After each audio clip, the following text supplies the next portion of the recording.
Betul ke setiap malam Jumat roh akan kembali ke rumah masing-masing untuk melihat ahli keluarganya?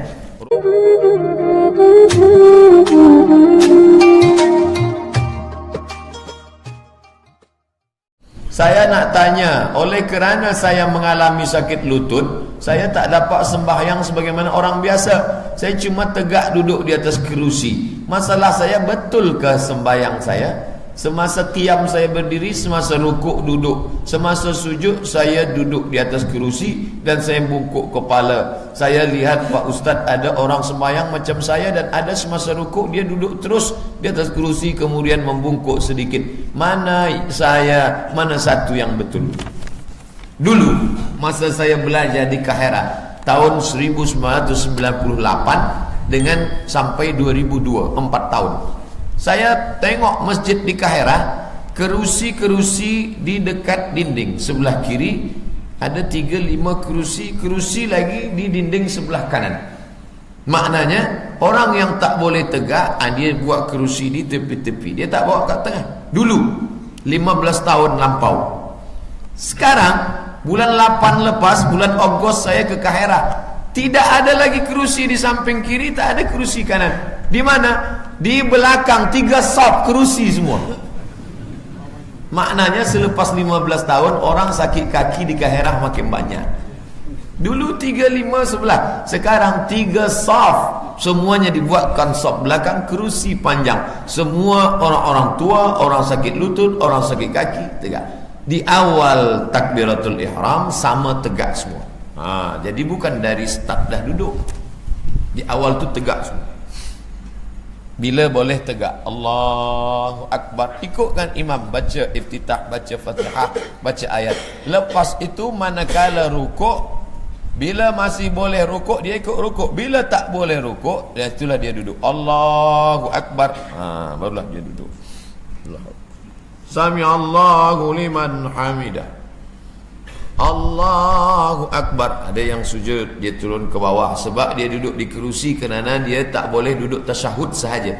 Sesuailah dengan keadaan hal ehwal masing-masing. La yukallifullahu nafsan illa wus'aha. Alhamdulillah di Kuala Terengganu di tepi tak ada kerusi, di belakang pun tak ada. Kenapa? Sebab yang berkerusi tak datang ke masjid. Bukan itu maknanya. Maknanya kita semua dalam keadaan sihat wal afiat insyaAllah. Amin. Betul, apa yang sudah Tuan buat ni betul, tak salah. Selepas Pak Bilal iqamat, adakah sunat kita baca doa macam doa selepas azan? Setahu saya baca selepas azan ada nas, tapi doa selepas iqamat, qad qamatis salatu, qad qamatis salat, Allahu Akbar, Allahu Akbar, la ilaha illallah, aqamaha Allahu adamaha ma damatis samawati wal ardh. Boleh membuat doa. Jawazu ihdatsiz zikri fi shalah. Boleh membuat zikir doa dalam salat ma lam yukhalif bil ma'sur, selama doa itu tidak bercanggah dengan Quran dan Sunnah. Begitu kata Imam Al-Hafiz Ibnu Hajar Al-Asqalani dalam Fathul Bari selepas beliau sebutkan hadis tentang Sami Allahu liman hamidah, Rabbana lakal hamdu mil'us samawati wa mil'ul ardi. Tapi doa, ada sahabat buat doa, Alhamdulillah hamdan tayyiban katsiran mubarakan fi. Apa komen daripada Al-Hafiz Ibnu Hajar Al-Asqalani? Boleh membuat doa zikir yang tidak ada dalam Quran dan Sunnah di dalam sembahyang selama tidak bercanggah dengan Quran dan Sunnah. Dalam sembahyang saja boleh, apalagi di luar sembahyang. Aqama Allahu adamaha ma damatis samawati wal ardh. Lepas tu dia berdoa macam-macam doa, baik, tak salah. Adakah kelebihan berwakaf? Habasta aslaha, engkau pegang asalnya tapi hasilnya jangan diambil. Itulah namanya wakaf. Wakaf berhenti, sambung wasal. Qul huwallahu ahad, Allahus samad, lam yalid wa lam yulad. Namanya wakaf. Kenapa disebut wakaf? Habasta aslaha, pokoknya ditahan, hasilnya dilepaskan. Ini saya ada kebun sebanyak 100 meter, saya bagikan untuk masjid. Kebun itu la yuhabu, tak boleh dihibahkan. Wala yuba'u, tak boleh dijual. Wala yurasu, tak boleh diwariskan. Habbasta aslaha, asalnya ditahan, tapi hasilnya untuk masjid. Selama ini hasilnya balik ke kantong, tapi sekarang hasilnya untuk masjid. Rukun wakaf ada 4. Wakif, orang yang berwakaf. Mauquf alaih, orang menerima wakaf, namanya nazir. Mauquf bih, banda yang diwakafkan. 4. Ijab qabul. Aku wakafkan tanah ini untuk operasional masjid, tunai aku terima. Maka tak boleh kita buat kotak wakaf. Yang betul kotak sedekah atau kotak infak. Bila kita buat kotak wakaf, sebab kita tak pernah akad pada kotak. Aku bagi duit ini tunai kotak. Kotak menjawab aku terima. Bolehkah berwakaf untuk orang tua saya yang telah meninggal dunia? Amat sangat elok. Mana dalil nasnya? Ummi matat, kata Sa'ad, mak aku sudah mati. Afa atasaddaqu anha, boleh aku bersedekah untuk dia? Anha, bukan untuk aku bersedekah, tapi niatnya untuk dia. Kata Nabi, tasaddaq, elok engkau bersedekah. Ayu sadaqatu afdal, apa yang paling afdal? Saqiyul ma', memberi air minum. Maka di Kuala Lumpur saya tengok di pintu masuk masjid ada botol banyak air minum, air minum, air minum. Awak ada bagi air minum? Tak ada. Awak ada? Tak ada. Lalu apa awak bagi? Saya buatkan perigi besar. Oh, elok. Orang ambil wuduk, wakaf untuk almarhumah bunda saya. Amat sangat elok. Ada satu masjid besar, Al-Rajihi punya di Makkah, ditulis di situ besar, masjid ini aku wakafkan untuk ibundaku almarhumah. Andai engkau gendong dia dari rumahmu ke Makkah tawaf sa'i haji, belum tentu kau dapat tebus bagaimana sakitnya dia melahirkan engkau meregang nyawa. Maka amat sangat elok. Mudah-mudahan anak-anak kita berbakti kepada orang tua. Saya tolong qada sembahyang suami saya yang telah mati. Masya Allah, inilah cinta sehidup semati. Tapi, nah ini ada tapi. Beragama ni bukan nak turutkan hati kita. Kita sayang, kita cinta, kita gantikan. Nawaitu usolli, nak gantikan sembahyang suami saya qada'an lillahi ta'ala. Kalau puasa boleh. Man mata, sesiapa yang mati, wa alaihi siyamun, dia punya hutang puasa. Soma'anhu waliyuhu, maka ahli waris melaksanakan puasa untuknya. Kata Imam Sun'ani dalam Subulus Salam, Syarah Bulughul Maram, tiada ikhtilaf antara ulama boleh mengqadakkan puasa. Tapi qada sembahyang, maka kita cukup Allah maghfir lahu warhamhu. Kita qada sembahyang kita sahaja. Tak ada ikhtilaf 4 mazhab. Sembahyang kita yang lama-lama kita qada. Tak laksanakan hukum Allah dalam sebuah negara, adakah dia bid'ah?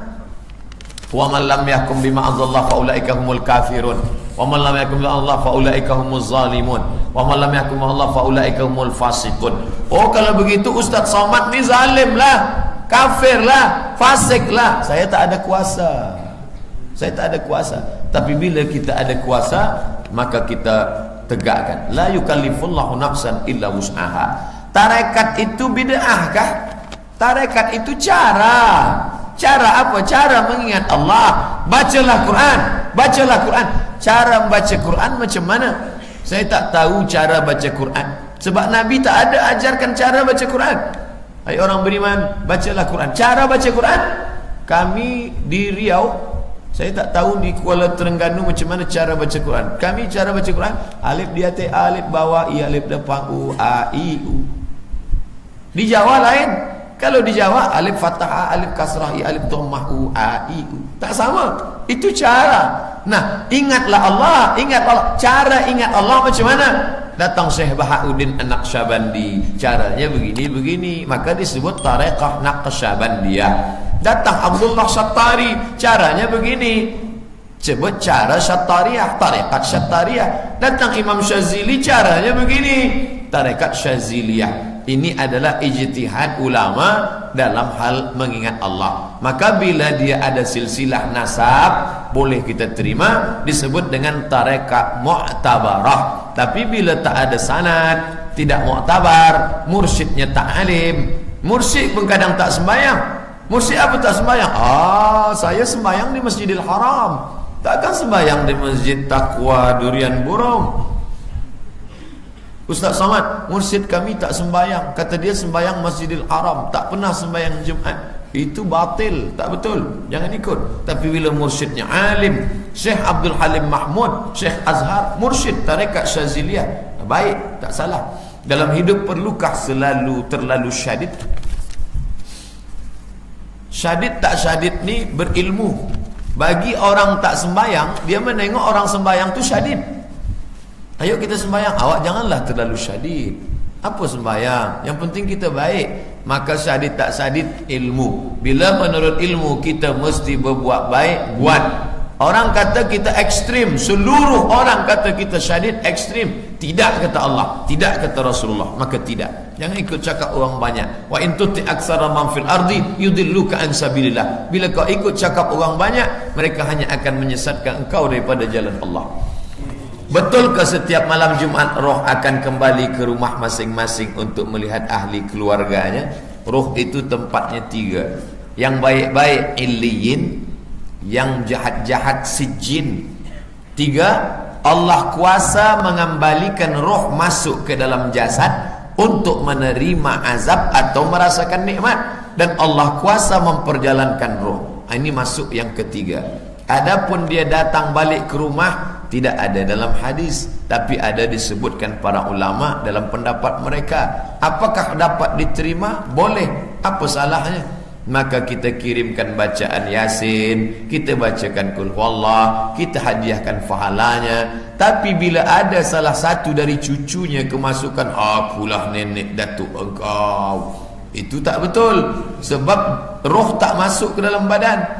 Roh tidak boleh masuk ke dalam badan. Jadi yang masuk itu apa? Jin qarin. Saya manakala lahir ada satu jin yang bersama dengan saya. Manakala saya mati, jin qarin tak mati, dia hidup.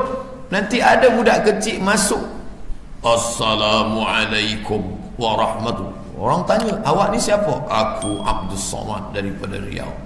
Iya ke? Apa tanya-tanya lagi? Akulah dia. Itu bukan Abdul Somad, itu jin qarin. Maka kita ruqyah, kita baca ayat kursi, kita baca ta'awuz untuk pergikan dia. Jadi dulu masa Syekh Muhammad Abduh di Europe, ada rupanya tradisi mereka di sana memanggil roh, tahdirul arwah. Syekh Muhammad Abduh ni orangnya smart, cerdas. Kau nak panggil roh siapa? Kata Syekh Muhammad Abduh, boleh tak panggilkan roh Jesus Christ? Saya nak tanya dia mati di palang salib ke mati di mana? Kata mereka, oh ini tak boleh, sebab ni roh VVIP, kita tak boleh jemput dia. Itu menunjukkan roh tak boleh dipanggil. Apa hukum menabur bunga atas kubur setelah mayat ditanam? Bila Nabi tak buat, bid'ah. Itu asal muasal melarang. Ini pakai kias. Hukum ini ada Quran, ada hadis, ada ijma', ada kias. Kalau pelepah korma dicucukkan bertasbih, kenapa engkau letak pelepah korma? Kerana pelepah korma bertasbih, tasbihnya sampai ke bawah. Apa kata Imam Nawawi? Bila tasbih pelepah korma sampai, apalagilah bacaan Quran orang beriman. Itu qiyas, namanya qiyas aulawi. Ada orang tempeleng, tampar ibu dia, na'udzubillah, dia tempeleng. Mengapa engkau? Mana ada dalam Quran larang tempeleng, tampar? Mana ayatnya? Yang ada dalam Quran kan la taqul lahuma uff, jangan katakan ah. Qiyas aulawi, sedang mengatakan ah saja tak boleh, apalagi menampak. Itu qiyas. Bagi sesetengah orang menolak qiyas. Saya tak pakai qiyas, kata dia. Sedangkan pelepah korma saja sampai. Pelepah korma, daun-daun pun bertasbih. Oh, kalau macam tu saya tak nak letak daun, jadi pokok kelapa 3 batang. Mengapa orang letak bunga? Mungkin bila tidak ada, dia tengok pandang takutlah, menakutkan. Tapi bila dia letak-letak bunga, maka mata dia tak takut. Kemudian ada harum-harum, bunga-bunga tu harum. Bila itu tujuan dia tak salah. Tapi bila tujuan dia, sesiapa sahaja yang meletakkan 7 macam bunga, maka 7 hari dijauhkan dari neraka. Oh, itu tak betul, batil. Ini mesti difahami dengan baik. Adakah amalan tertentu membolehkan kita bercakap dengan si mati? Tak ada. Kalaulah boleh bercakap dengan si mati, maka tidak akan ada wasiat, tidak akan ada pertikaian, tidak akan ada.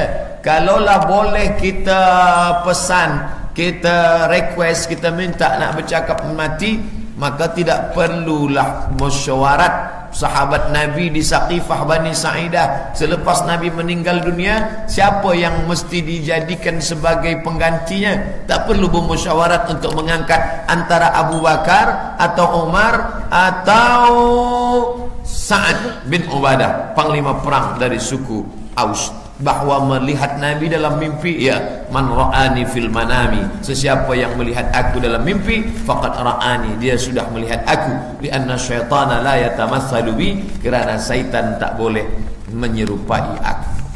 Berdosakah saya kalau saya belajar Quran tak sampai tamat, sekerat jalan je, tak khatam? Tradisi orang Melayu, lelaki sebelum berkhitan, bersunat, dah khatam Quran, dibacakan pada tuan guru dari Ad-Duha sampai habis. La ilaha illallah wallahu akbar, bismillahirrahmanirrahim, wad-duha wal laili idza saja, sampai habis. Lepas itu barulah baca doa khatam Quran. Kalau perempuan, ada malam merisik, ada malam meminang, ada malam berinai, ada malam bertunang, ada malam tepuk-tepuk tawar, ada malam berkhatam kaji.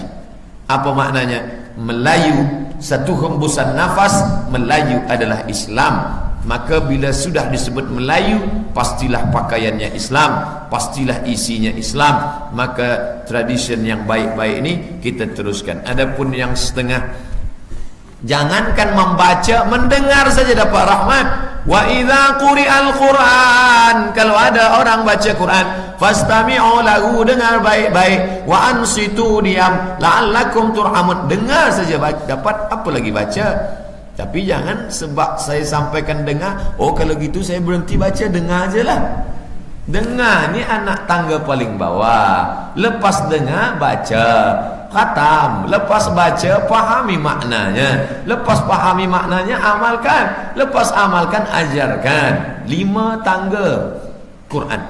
Maka yang paling mulia di antara kita ni guru mengaji. Khairukum, siapa yang paling mulia? Man ta'allamal Quran, orang belajar Quran, wa 'allamahu, dan mengajarkan Al-Quran. Semasa istri saya bersihkan, ini udah setengahnya tadi malam, ada setengah yang belum. Mengikut fatwa masa kini, isap rokok adalah haram. Adakah pendapatan menjual rokok itu haram? Bila dia haram, maka memperjualbelikan hasilnya haram. 3, dilarang Rasulullah. Naha Rasulullah SAW an samanil kalbi, jual anjing. Wa mahril baghi, hasil wang dari perempuan jahat. Wa ulwanil kahin, duit bomoh. Sebab apa? 3-3 ni haram, maka hasilnya pun haram. Bolehkah saya berkata pada seorang perempuan bekas kekasih lama, mengapa dikenang juga yang lama? Tapi dah taubat, dah hijrah, bukalah handphone, cari nombor dia, buang. Bila suami awak mati, saya akan ambil awak sebagai isteri saya. Oh, ini maknanya tak putus.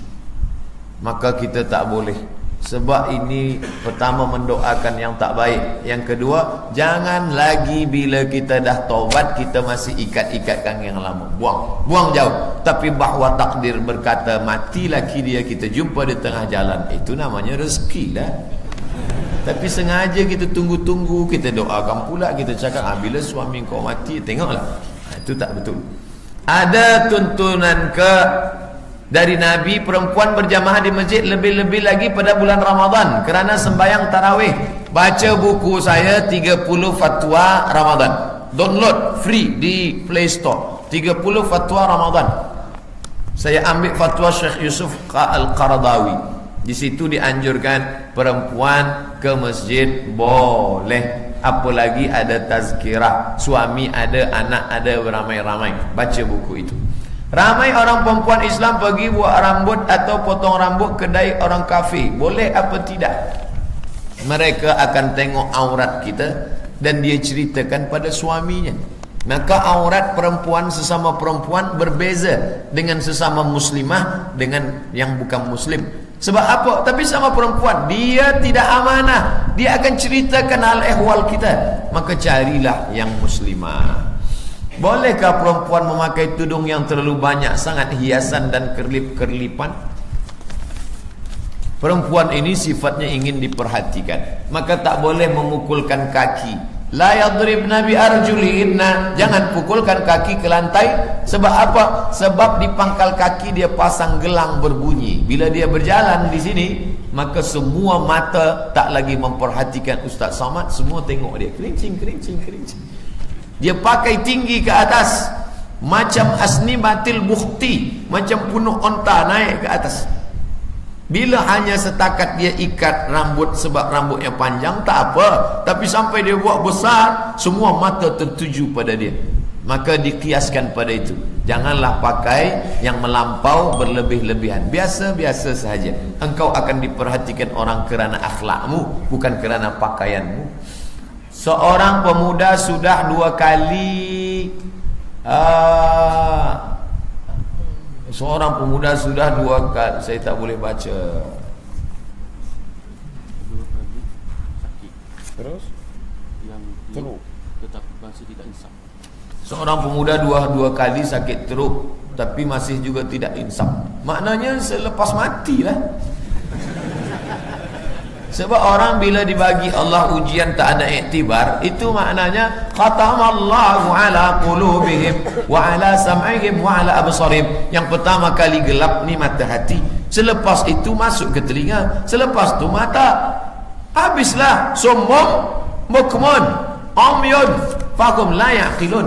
Summum bukmun umyun fahum la yarji'un. Seorang ibu sentiasa mendoakan anaknya dan membuat tetapi tidak melupakan kepada solat berjamaah, tapi tak melupakan.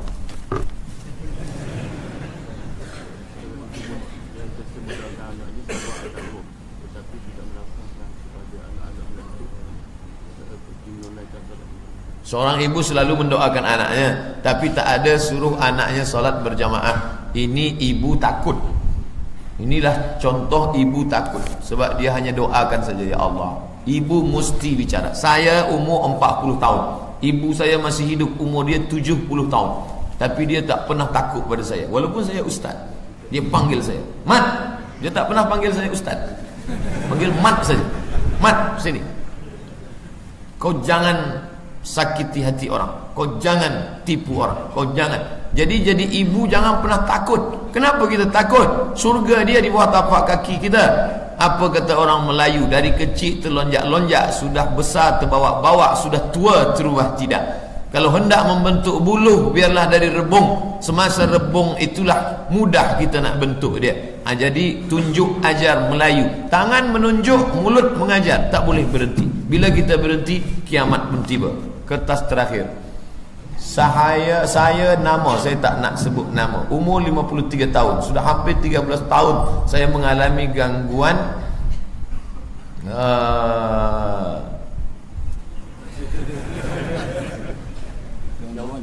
jantung. Gangguan jantung yang berdebar tanpa sebab. Sudah sering ke Makkah Raudhah berdoa, buat zikir, tapi saya terus berdebar. Saya tahu Allah Maha sembuhkan, mendoakan, iaitu Allah saya. Jantung berdebar, cuba pergi hospital, tanya apakah ini penyakit medikal atau ada yang lain. Sebab kawan saya ada, dia ini cek di rumah sakit lebih daripada normal. Rupanya tanya medikal ni tak ada masalah, tapi ada gangguan lain.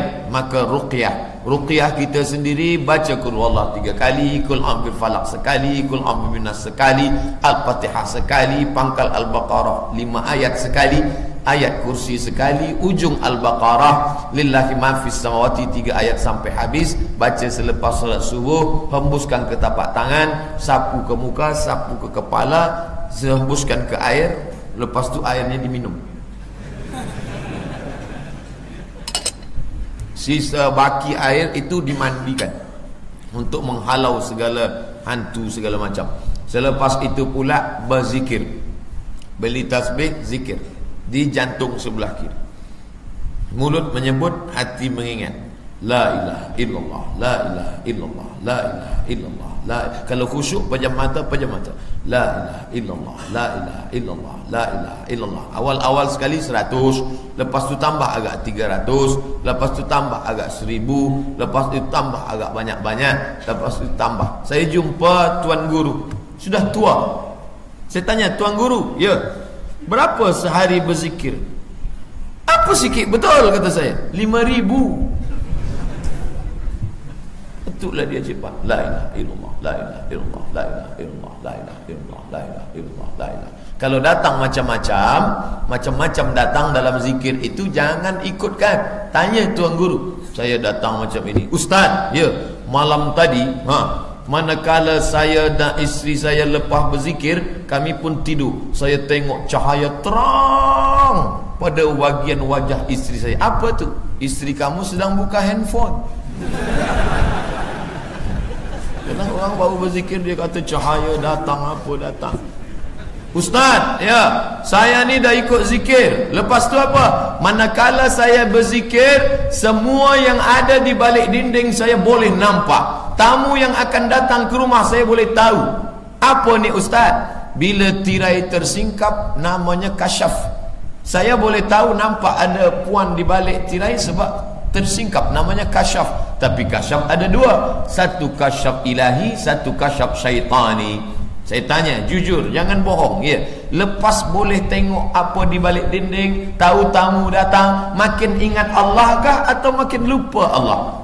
Saya makin lupa, berarti permainan syaitan. Ingat, setan selalu bermain. Sebelum kita berzikir, dia ganggu kita supaya tak berzikir. Lepas kita berzikir, dia mainkan kita dalam zikir. Maka mesti ada guru.